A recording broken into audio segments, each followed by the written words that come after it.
Okay, start. Ada kancil hijab.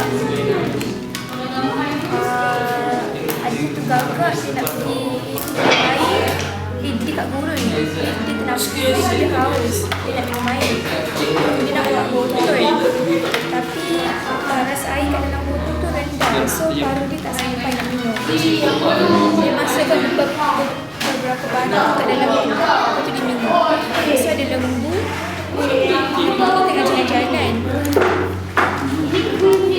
Lepas tu dia nampak balak dekat atas buaya. Dia cuba tolong. Buaya makan kaki dia. Lepas tu ada kereta.